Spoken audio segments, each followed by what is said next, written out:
Something a bit weird about this cat. It might be a female cat and not a male cat.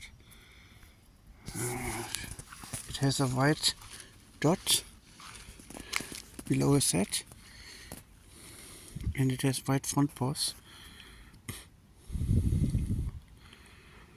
It's not acting like grandma.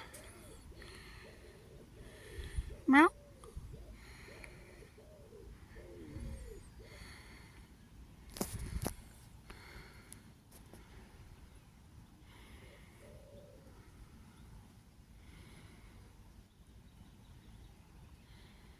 You're almost certainly the grandfather and not the lost daughter.